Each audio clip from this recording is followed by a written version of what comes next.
Welcome, well met, and well done.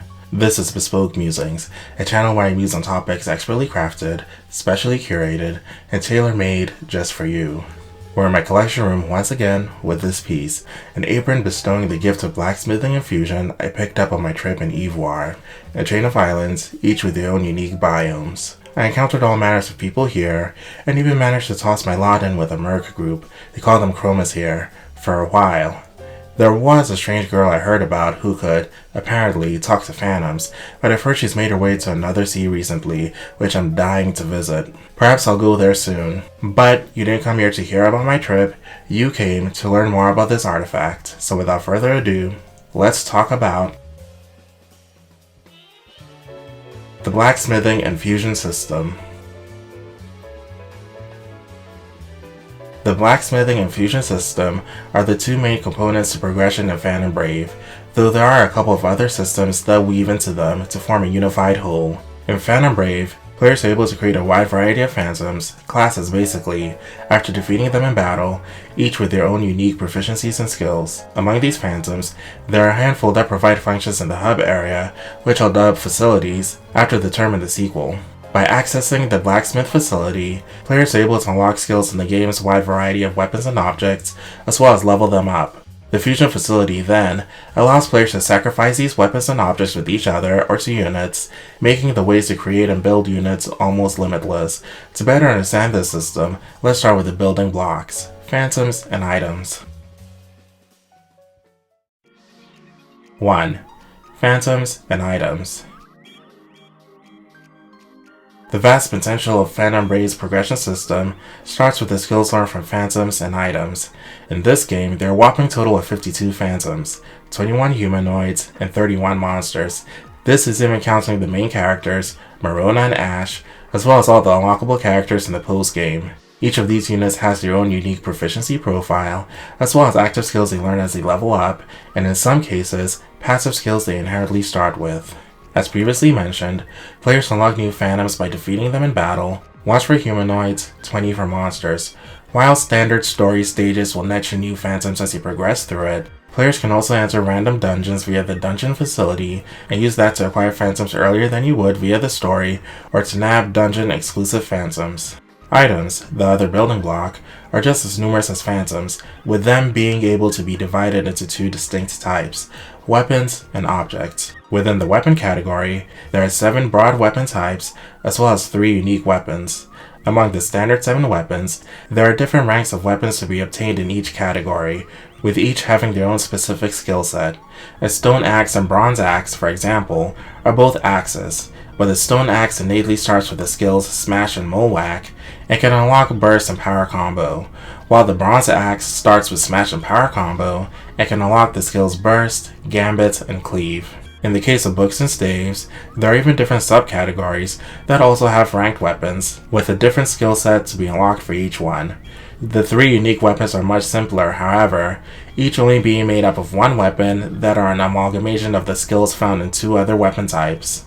On the other type of item, we have objects, which are vast and wide in their types and functions. There are 34 total objects in the base game, with a handful more scattered throughout the game's re-released versions.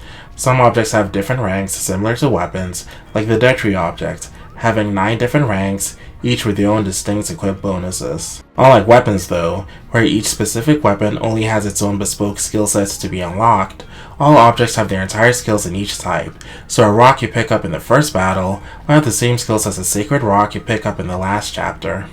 Like phantoms, you can acquire items via random dungeons, but you can also purchase weapons from the merchant facility.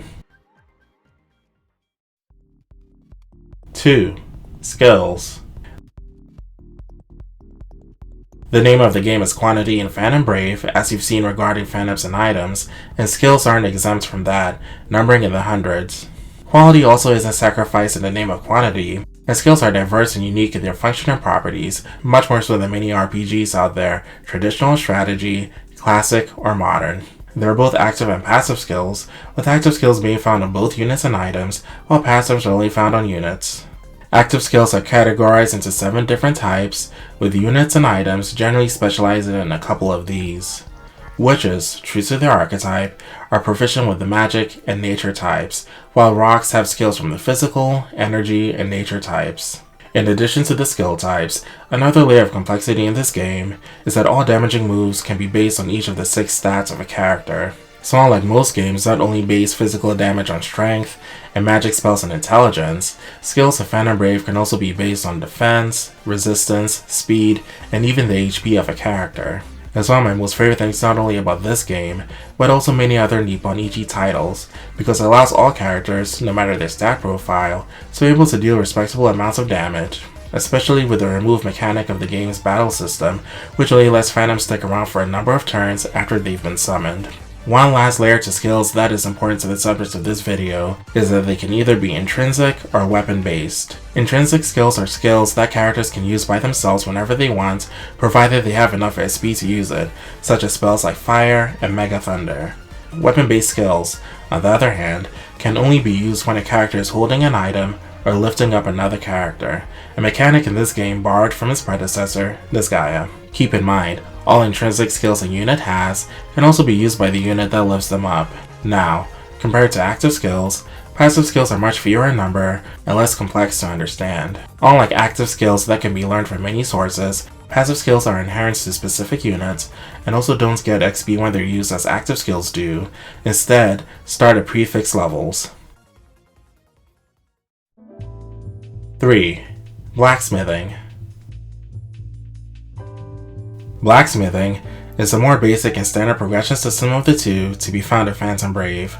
When a unit defeats an enemy, they gain mana, as does any item they currently have equipped. Players can then use the mana an item has to unlock skills inherent to it. Mana can also be used to level up a weapon, making it possible to have weapons much stronger than the user, thereby offering bigger stat increases and deficits if applicable. While players can get by the main campaign without using fusion, it's much more difficult to do so without making use of the blacksmith facility, as it's the only way to learn the more powerful skills in the game. 4. Fusion. Now, while players can get by in Phantom Brave without utilizing the fusion facility a single time, at least for the main game, not only will units and items be saddled with just the skills in their respective skill sets, but they actually won't even be able to progress past level 100. In order to break the level cap and achieve level 9999, as standard for most Nippon Ichi games, players will have to fuse characters and items together. The unit that is sacrificed adds their current level to the receiver, and players can repeat this until the desired max level is reached. Now, other than increasing the level cap of characters, fusion, as I've hinted in the previous sections, allows units to be able to learn skills from each other. When an item or unit is sacrificed to the receiver can expand mana to learn any skills the sacrifice has, as well as increase the level of any shared skills, which is the only way to increase the level of passive skills. The mana cost for learning skills from others will vary among units depending on how well they match with each other. To keep mana cost down, using an intermediary, such as a slime monster that matches well with every unit and item, is the way to go when fusing at higher levels.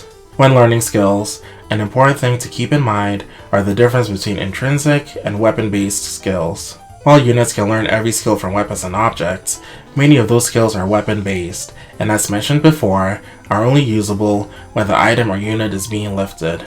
A great example of this is a skill from the pumpkin object, Pumpkin Parade. When a character wields a pumpkin, they can use the skill just fine, but if a unit has learned the skill instead, they have to be lifted and used as a weapon in order for the skill to be available.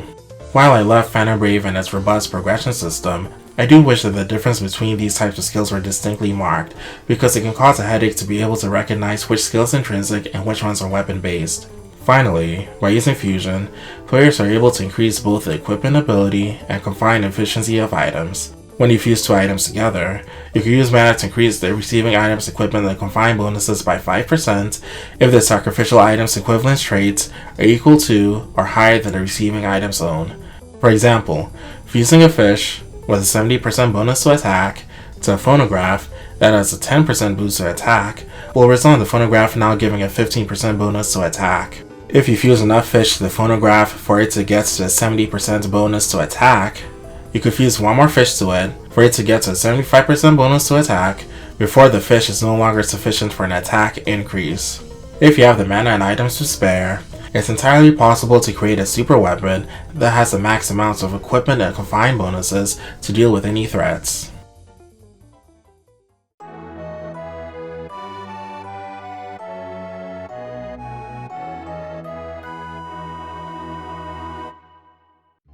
So, to bring it all together, the progression system in Phantom Brave begins with creating phantoms, then fighting enemies, which rewards them with XP that raises their level and lets them learn skills innate to their class, as well as mana, a resource used for various features and character building.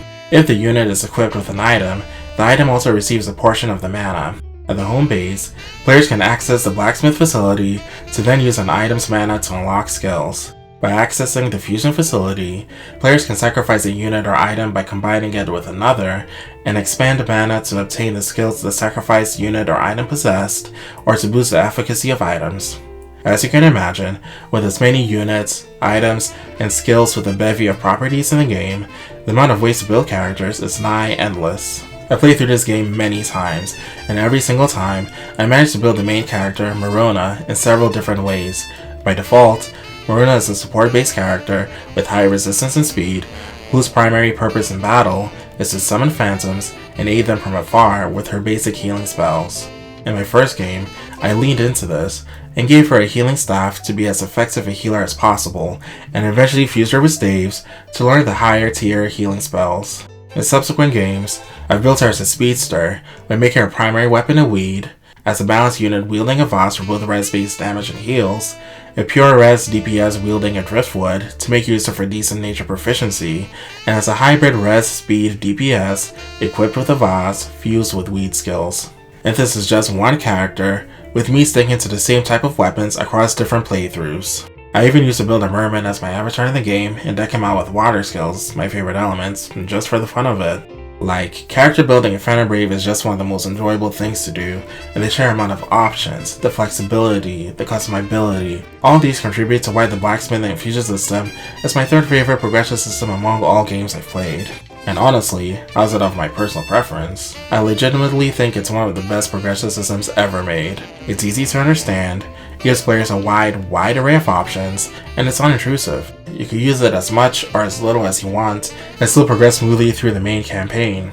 I played the recently released Phantom Brave The Lost Hero demo, and watched a number of reviews on it, and I'm glad that things don't seem to have changed too much when it comes to the progression system. There's no blacksmith, the fusionist role seems to have changed, and a handful of things look to have been streamlined, but overall, it seems like the high level of customizability is still in the game, and I'm really glad about that. More so, I love that all the units in the game have several passive skills, some unique, some shared seemingly, under their belts like they do in the latter Disgaea titles, and it's making me even more thrilled to build characters once it's finally released. In any case, that's that on this artifact from Ivoire. For my next showcase, we'll be looking at an artifact that's just marvelous to have on hand when getting dressed up for functions. It even comes with a dapper blue suit and mask for masquerades. Anyways, take care everyone, I'll see you all soon. Thanks for making it to the end of this video. Please, take time to like the video and subscribe. I'm so appreciative of everyone who even took the time to click on this video and check out what I have going on here. Thank you all so much.